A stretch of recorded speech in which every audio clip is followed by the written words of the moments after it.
It's the Playhouse Podcast with Kat and JJ. Can't believe it. I missed everything. Missed the show? What am I going to do? Check out the Daily Podcast. Busiest day of the week for most of us is probably Saturday, right? Like, at least you get to do stuff you want to do. But imagine if you had a superstition that said, I will never drive anywhere on a Saturday. We've got a listener going through that right now, and she's coming up a little bit later on in the podcast. Let's go.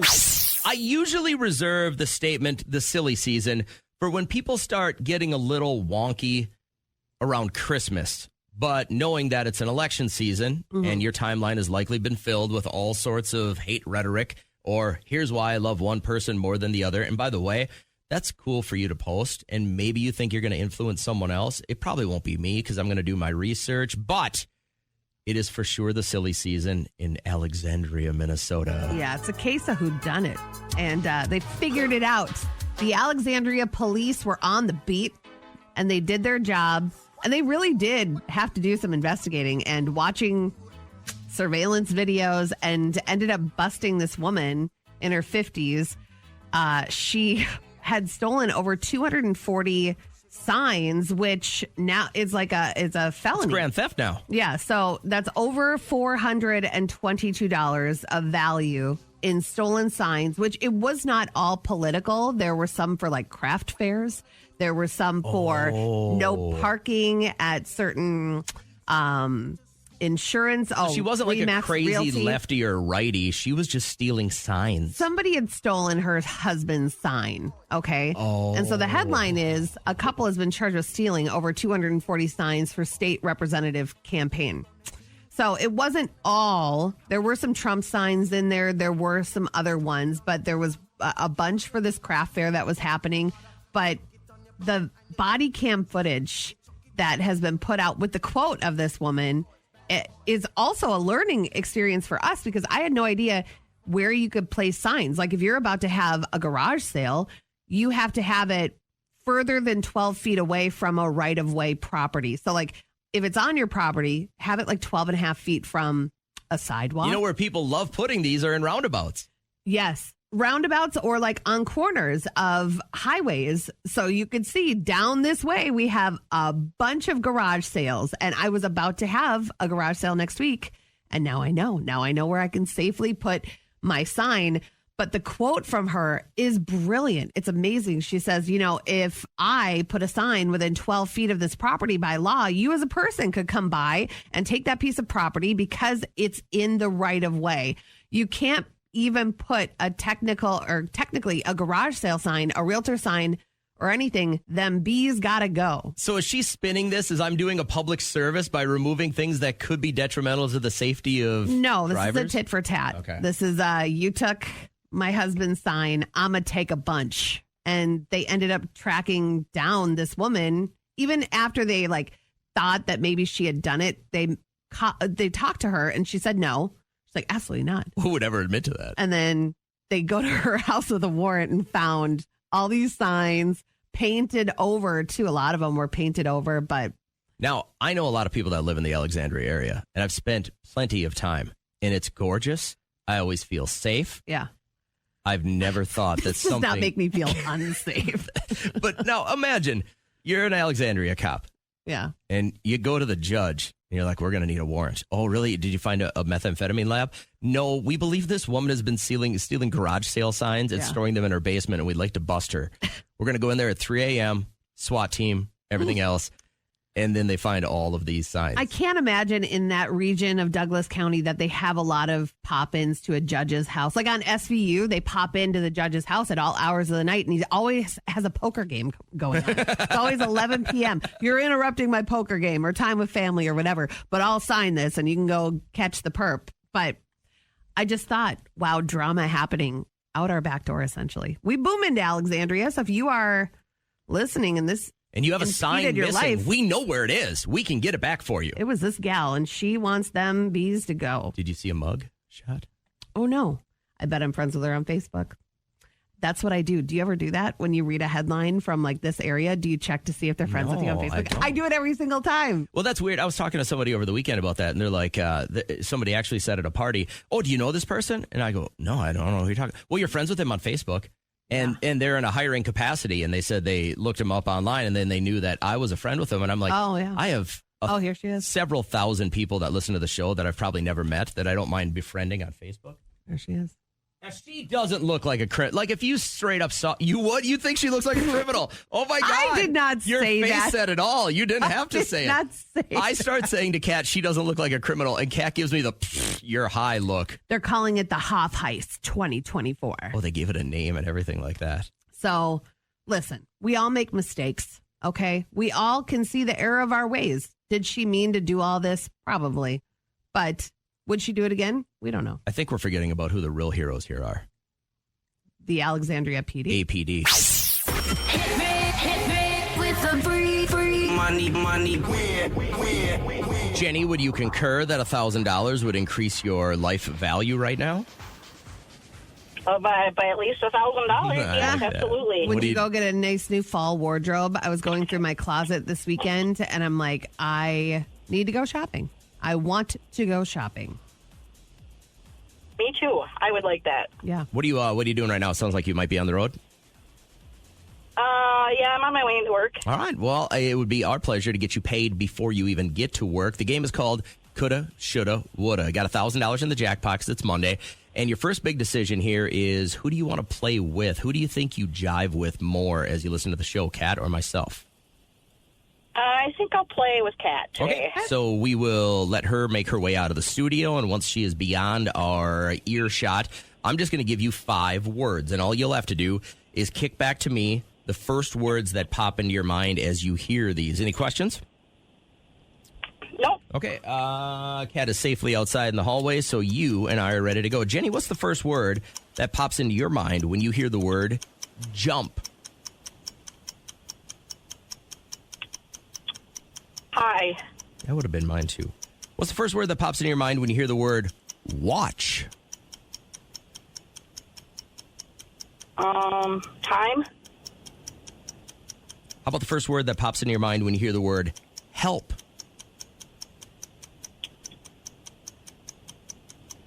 Help.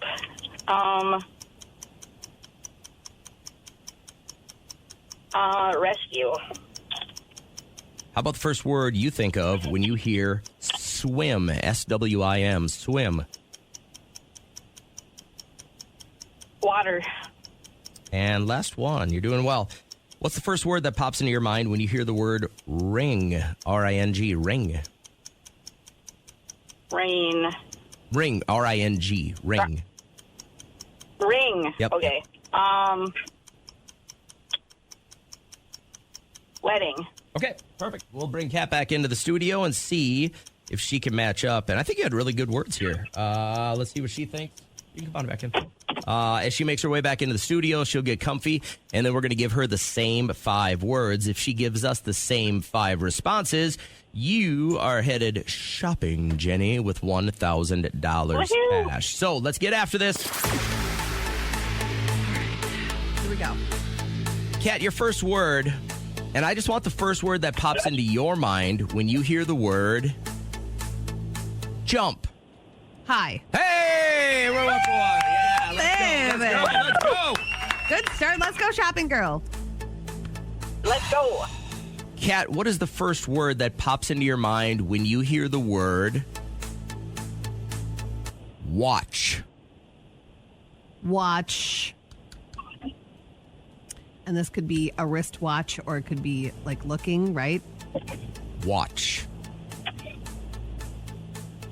I'm going to say, look. Did she do like a wristwatch? Time? Watch Said time. Damn. Dang it. Oh, no. Let's see how you'd have done with the other ones. I'm sorry. Okay. What's the first word that pops in your mind, Kat, when That's you okay. hear help? Help. Me. Help me. Help. Right, it's all about Kat, everybody.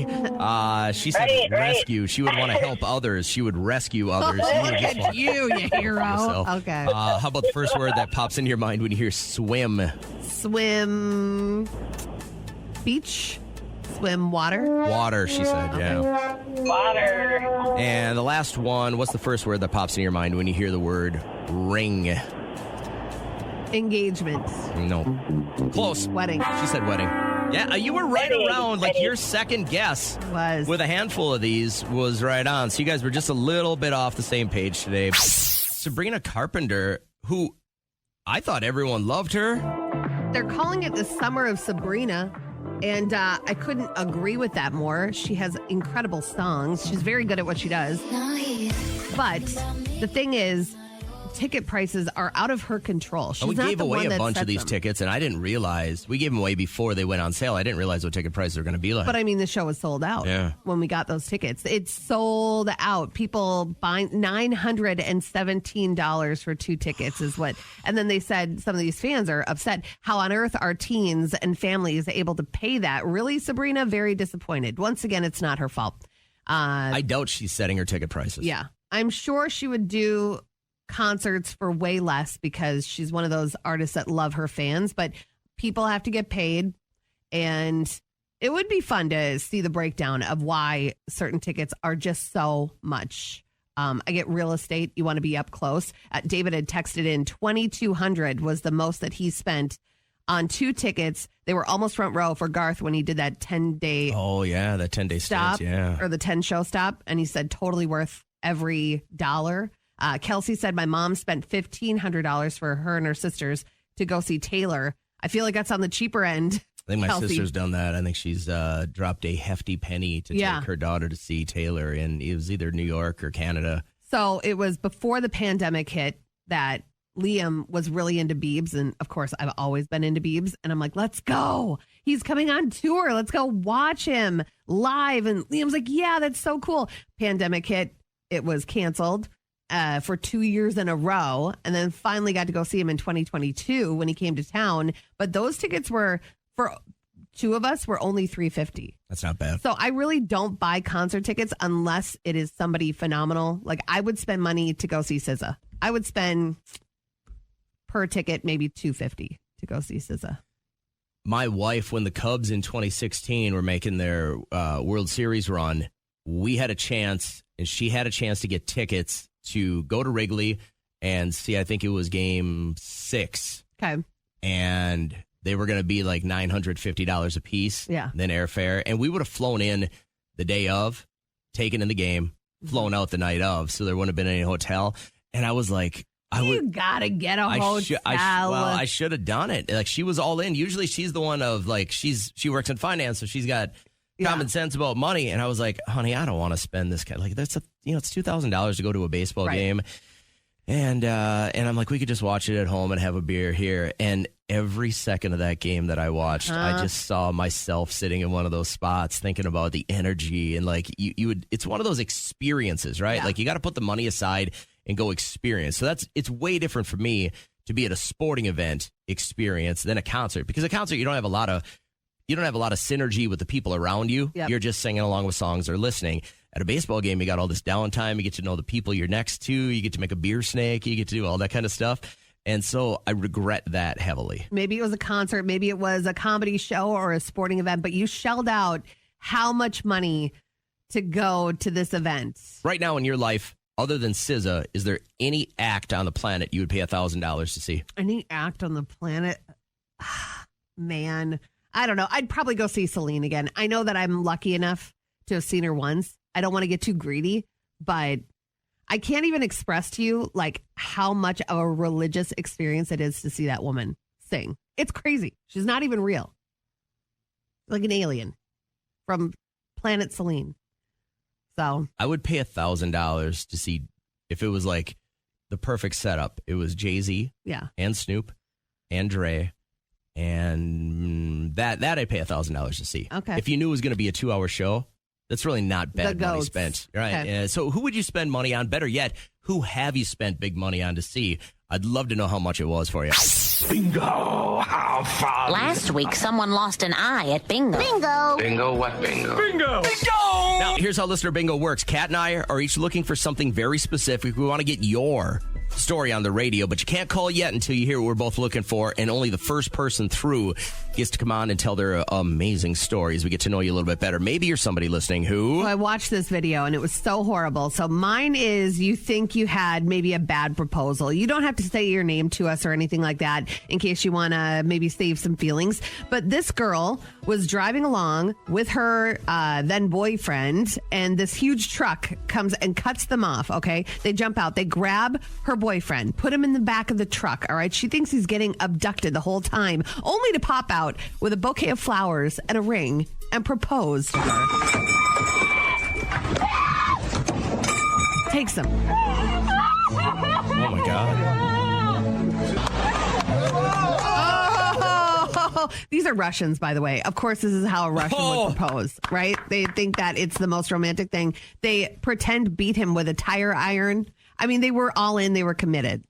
And she's bawling her eyes out. Everything that's going through her head at that time. Yeah. My fiance's part of a Russian mob. Yeah. He's, he's gone forever, only to find out that he's got a big rock for you and he is proposing to you. Okay, so you think you had a bad proposal. I'm looking for anyone listening who is, you've got your dad's name or your mom's name. Like you are a straight up junior, the exact full same name, or even a third. My son, one of the kids on his high school hockey team, is a third. He's the third, like his dad's name, his grandpa's name, all the same. And I'd love to get behind the thought pattern there. Like, and they've got a little bit of a royal sounding kind of name. Mm-hmm. So it's kind of cool. But then I'm always like, is there an identity crisis there? Yeah. Like, do you have to have a nickname at that point? I feel like you don't carry on the name if the person in front of you was a bad person. You know, but you give them that name right away. Normally like an homage, you know, but we know a third. But you'll only get guys that call. Women will not call for this. Mostly because you marry into a different name, right? You're Suzanne the second? Like, there's no Suzanne Jr. Susie 2? No, there's not. And I think it would be cool, like, if you were a third and then everyone just kind of nicknamed you Trey. Or something like that, you know what I mean? Or you could be like Deuce. My oldest son lived in college with a guy who was a junior, the exact same name as his dad, but everybody called him Deuce. Oh, cute. And I thought that was kind of cool. So I'm looking for anyone listening who is a junior, like you have the straight up same name as your mom or your dad, or you're a third, or even better, if you're a fourth or a fifth. I'd like that to happen. Or maybe you're somebody listening who had probably... maybe not the worst proposal, but it wasn't what you envisioned your whole life. Don, you get the bingo, but which side are you on here, man? Which one do you fit?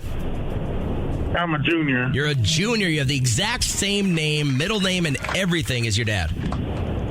Yep. So Don Davison Nwangwu. Are you expected to have a third? So when you have a baby and it's a son, are you expected to have that carry on? Oh, fully. Okay. Yeah, and you'll do that. Okay. Well, good luck finding a woman that's on board with that. Hopefully she is. Most of us look back and, if your old man's still around, obviously it's a very cool homage, I would guess, as a grandfather to have, that name being carried on. But your dad's a pretty good guy. Like, you don't mind carrying on this name? Your grandpa was a good dude? Yeah, I don't mind at all. That's good. Is it common in your family? Do you have other people that are juniors or thirds or anything like that? Not that I'm aware of. I think I'm a fluke. Okay. I don't know how my dad is against my mom. Where's that accent from, man? Where are you from? I'm from Oklahoma. My dad's from Nigeria. Okay. You know what you got to do? If you do have a boy on the way and your wife is on board or your girl is on board with it, don't tell them until he comes to see the baby at the hospital and looks on the little name placard. You got to videotape it because normally they cry. So, hey, let me ask you about your dad's home culture. Is this common in Nigeria more so than it is in the United States? My name, no, but there are a lot of juniors in the culture, yes. Sure. Okay. And I think, that would make a whole lot of sense. I had one more other question. Now I'm just kind of flaking on it. How long are you hoping that this would go down the line? Is there... And my question actually was going to be, were you called Junior all the time, or did people call you Don the Second? I mean, you had to have a nickname, right? Dad called me Junior, and I was Big D because I'm 6'5", 400 pounds. So nice. Holy cow! You are a massive man. Big D. You carry JJ around in your pocket. I would fit in your shirt pocket. $5,000 for you to spend any way you want. It's our 5G shopping spree with Stanley Steamer, and you can win it right now by texting the word SHOP, S-H-O-P, to 251-1047. Do that as we wrap up the podcast. Get out with LPP. Can you help me? Get out with LPP. Can you help me? Get out with LPP. Can you help me? Get out with LPP. Everybody! Other people's problems. I want you to start thinking about the stupid stition you have in your life. It's a superstition. You probably adhere to it. I didn't step on a chalk line in a baseball game for, I bet, 20 years. Really? Just because I had it in my head that something bad was going to happen at that point. Has it ever? Did it ever? If you stepped on a line and then you learned your lesson and you never did it again, or you made that up in your head? I think what you do, especially if you're a pitcher and you accidentally step on the line and then you have a bad inning, you blame it on that. Then so you don't do it afterwards. And everyone's got their own little superstitions. And then when I saw Lacey's text, I was like, you've got to tell everybody about yours. So my superstition is that I never drive on Saturdays. Never. You like drive a car, drive a bike, like anything. You never go like anywhere on Saturdays? Anything. I do not leave the house on Saturdays unless I'm by foot, unless I'm walking. Wow. And how does that mess with your life? I feel like Saturdays a lot goes on. Yeah, it was fine when my kids were younger, but now, they've been doing sports and stuff on the weekends, so that's been a little difficult because I can't make it to their soccer games on Saturdays because You're skipping your kids' events just to not be on the highway on a Saturday? This sounds like more than a superstition. I think that this might involve somebody of like a higher educated. Yeah, what happened here? Well, a few years ago, unfortunately, I lost my grandmother. She died on a Saturday. And I get it. At first it was just kind of me grieving her, and every Saturday, I'd just be reminded of her death. But then I started doing more research, and I saw the most car accidents happen on Saturdays. And I don't know, I guess it kind of just became part of my life after that point that I can't drive on Saturday. Yeah. I can't drive. So if we got to the point where we're giving away like a Lamborghini next Saturday at a car dealership, you wouldn't go to that event even if you could win a $250,000 car? If I could walk to the event, sure. Otherwise, I'm sending my husband. Wow. There's some psychological stuff, obviously, with the fear of maybe something happening to her or her kids, like what happened to her grandmother. But she's not saying her kids aren't in a car on a Saturday, just her. So she won't drive anywhere or go in a vehicle anywhere, which I think is going to be an issue when your kids look back and they said, we had a lot of really fun stuff that we could have done on the weekends. But you were home, Mom. But you were home. I think she needs to maybe grasp what is mentally like the hang up with that.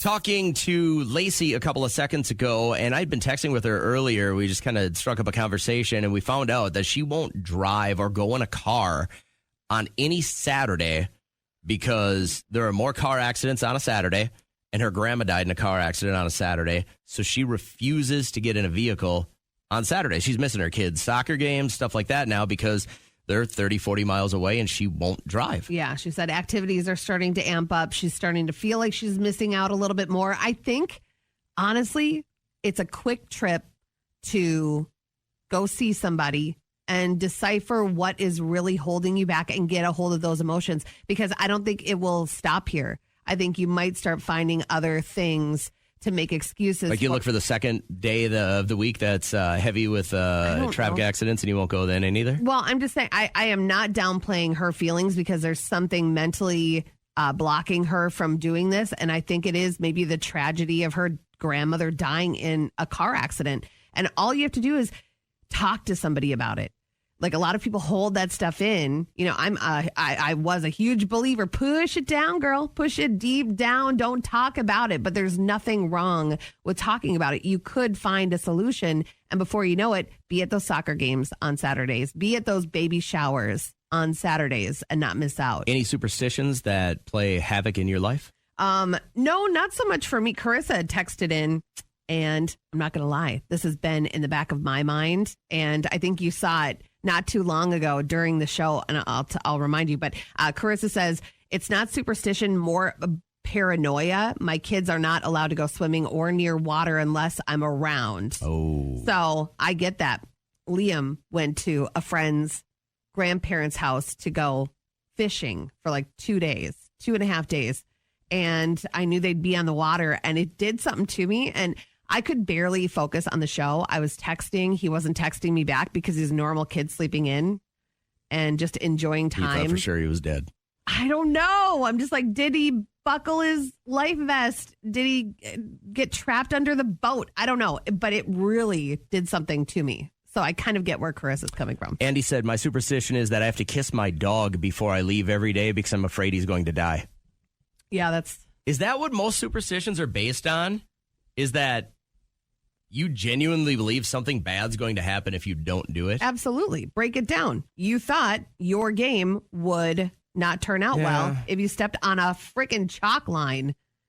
A lot of these are about death. When I was playing football, I would have the same meal before every game. What's that? It was always chicken and rice.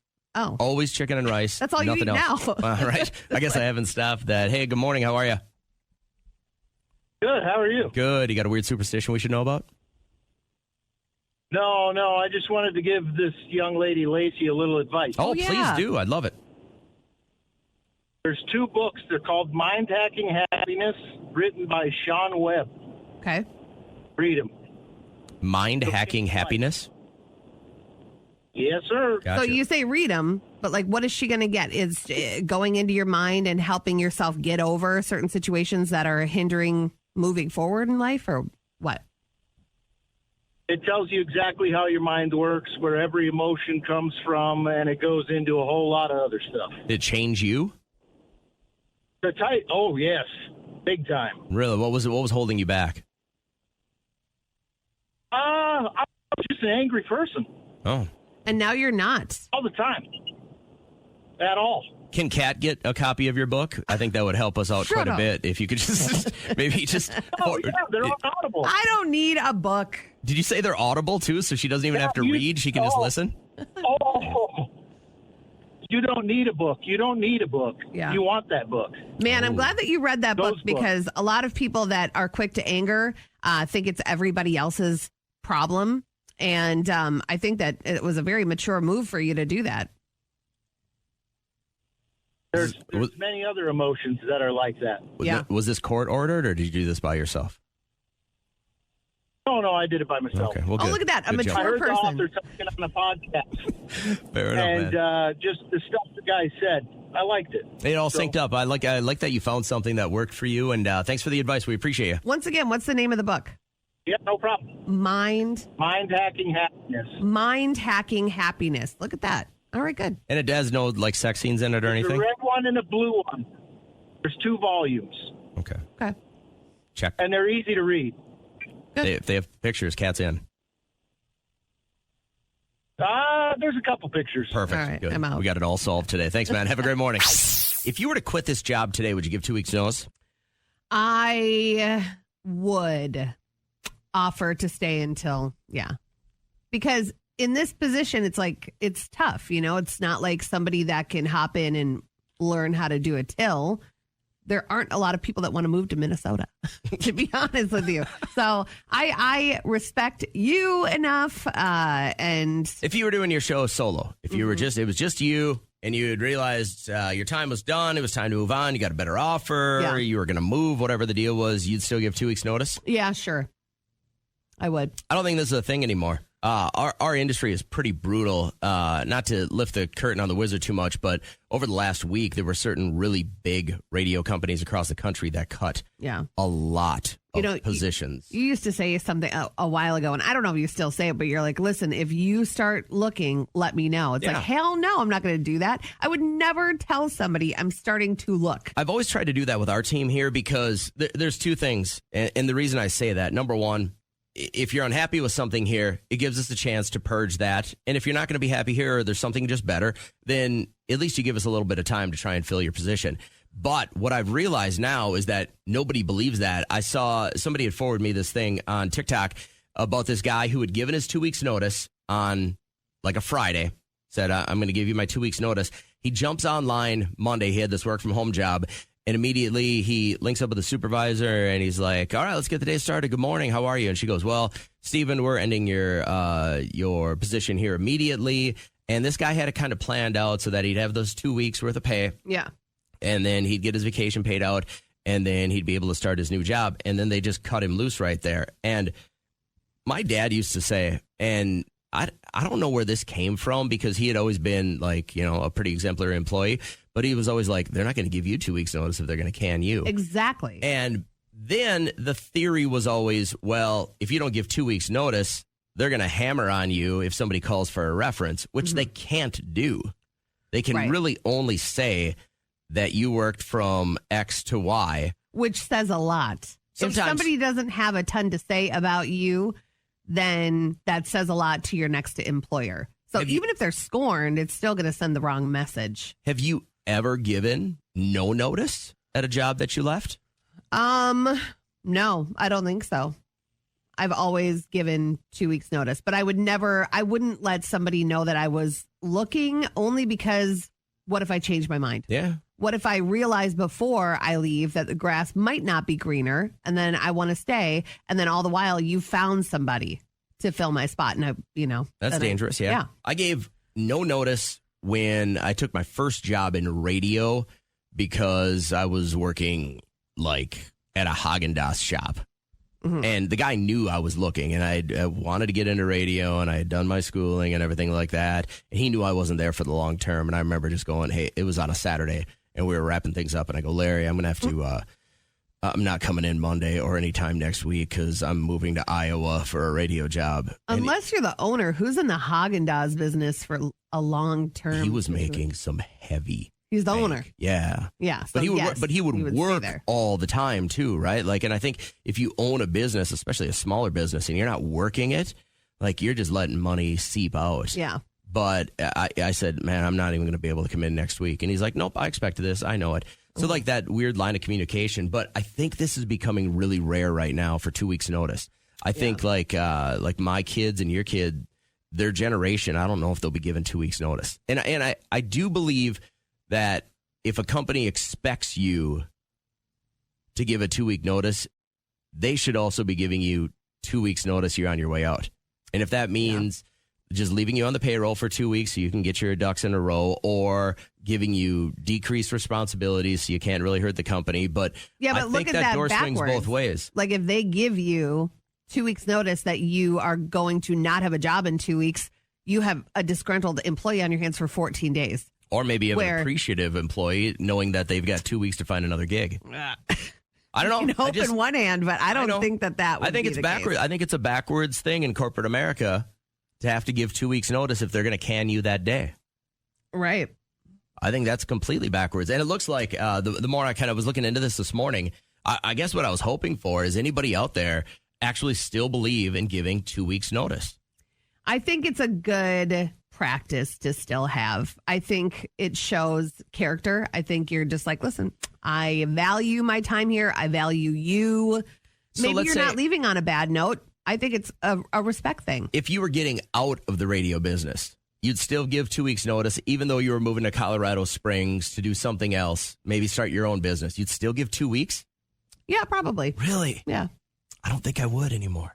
Maybe I'd give 2 weeks knowing that they wouldn't need me the 2 weeks, but I think you'd keep me for the 2 weeks.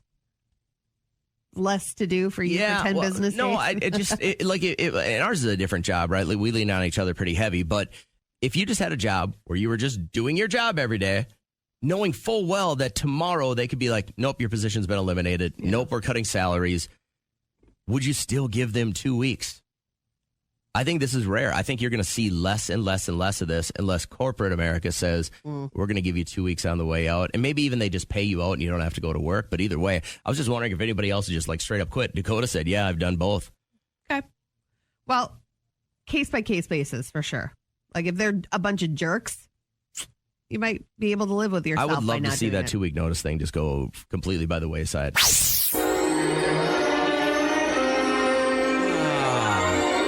Time to invite some people aboard Playhouse Island. With the incredible success of this show, Our company bought us a private island. We get to hang out there whenever we want. The cool part is full staff, amazing amenities. Topless. If you want. And we always get the luxury of inviting some friends along. So today, I have 4 friends, Kat, that I'd like you to meet. In no particular order, I'm going to introduce them to you, and you get to ask them one question to see if they would be a great candidate to be president of Playhouse Island. And of the 4 people we're going to invite on, we've got to kill 3 of them. Okay, got it. Easy enough for you to do? Yep. So first, in no particular order, I'd like you to meet Josh. Good morning, Josh. How are you, man? Good, how are you? Great. Thank you for asking. Kat's got one quick question to see if you'd be a great president. All right. The question is, what is your chosen treat at the movies? Popcorn. Yeah. Anything but Milk Duds is a wrong answer here. Are you like me and you bring the special flavored powder in your purse? You probably don't have a purse, but... What's that? Nothing. All right, Josh, hang on a second. Popcorn. Okay, that's okay. Josh, popcorn. Also, Ryan is on the island this morning. Hey, Ryan, how are we feeling? Good morning, thanks. I'm feeling good. Good. How about you? Great. Thank you for asking. I like this guy. Okay. What's your one question for Ryan, Kat? Would he be a good president? What is the worst trait of your best friend? Like, you love them, but you hate that they do this. Oh, that's a tough question. Yeah, we're just encouraging you to completely crap on someone today, so go ahead. Like, I have a really good friend, but they're always late. Always late. And then they, like, make a joke about it. And it's not a joke. I hate it. Probably they're just full of themselves, maybe. Oh, okay. Like arrogant. Yeah. What's I got that one like of over those there? here. All right, hang on a second, Ryan. Also, it's Miss Abbott. Hi, Miss Abbott. How are you? Good. Good. One quick question for her, Kat. All right. If you had to pick one food for the rest of your life, Abbott, to eat, what would it be?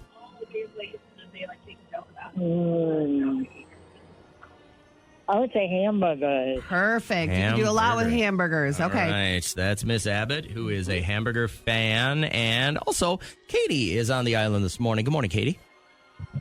Good morning. How are you? Good. How are you? Great. Thank you. One quick question for Katie, Kat. What is the best feature about Katie's body? My hair.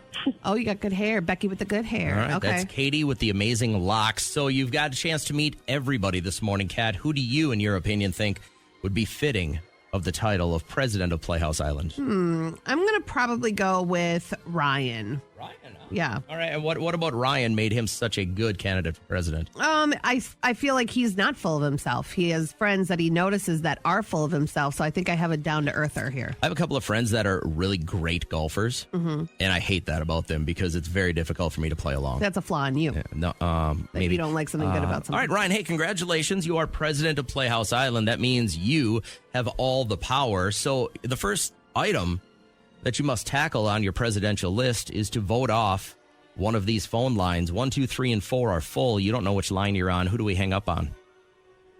Number 4. Number 4 must go. Therefore, oh my gosh, no hamburgers for anybody. Miss Abbott must go. Thanks, Abbott. Have a great morning.